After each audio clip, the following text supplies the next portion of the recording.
This podcast is sponsored by ScienceBasedLearning.com. Discover a passion-driven language learning system that combines ebooks, audiobooks, and videos with the science of spaced repetition. Maximize your learning and retention today at ScienceBasedLearning.com.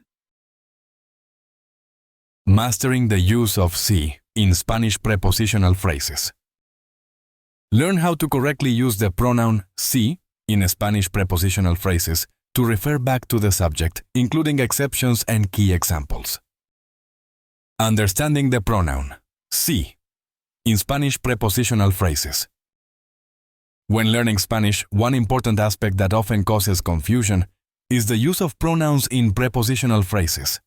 Today, we will focus on the pronoun sí, which is used specifically to refer back to the subject of the sentence after a preposition. Recognizing how and when to use sí correctly will help you sound more natural and precise in your Spanish conversations. What does sí mean in this context? In Spanish, sí is a reflexive pronoun used after prepositions to refer back to the subject of the sentence or clause, emphasizing that the action or thought involves the very same person or thing.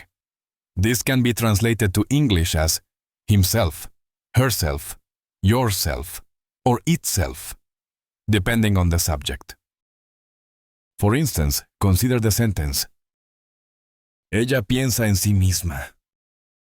This translates to, she thinks about herself. Here, sí relates directly back to ella, she. How is sí used in prepositional phrases? After a preposition, when you want to refer back to the subject, you don't use the standard object pronouns like él, ella, nosotros, etc., but sí instead. This rule helps avoid ambiguity and clearly shows that the action reflects onto the subject. Correct. Estoy pensando en sí. I am thinking about him, her, yourself, themselves, referring back to the subject. Incorrect. Estoy pensando en él.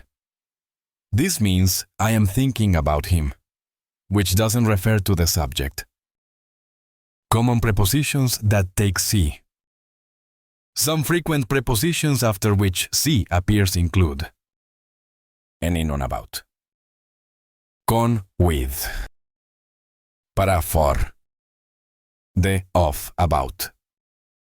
Examples. Confía en sí mismo. He trusts himself. Ella estaba hablando consigo. She was talking to herself. Lo hizo para sí. He did it for himself. Está orgulloso de sí. He's proud of himself. Is not just sí, but also consigo. When the preposition is con, and you need to refer to the subject, you don't say con sí, but rather consigo. This is an important exception. Correct. Ella va consigo al evento. She goes with herself to the event. Incorrect. Ella va con sí al evento. Exceptions and important notes.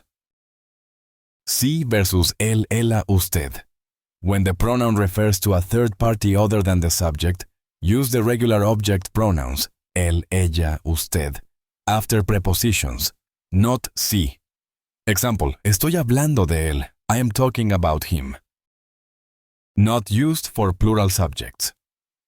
When referring back to plural subjects, use the plural reflexive forms like nosotros mismos, ustedes mismos, ellos mismos, rather than sí alone. Example. Ellos hablan de sí mismos. They talk about themselves.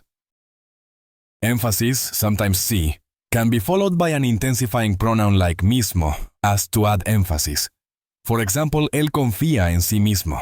He trusts himself, emphasizing himself distinctly. Summary. To sum up, the pronoun sí is used after prepositions to refer reflexively back to the subject of the sentence. It's essential for showing that the person or thing affected by the action is the subject itself. Remember that after the preposition con, you must use the form consigo. Also for plural subjects, match the reflective pronoun to the plural form, often combined with mismo es to emphasize the reflexivity. By mastering this rule, you will avoid common mistakes and make your Spanish sound more natural and grammatically precise. Learn more at ScienceBasedLearning.com where you can find additional resources to strengthen your Spanish grammar and vocabulary. Get your copy of our detailed grammar guides and exercises to improve your Spanish comprehension and expression.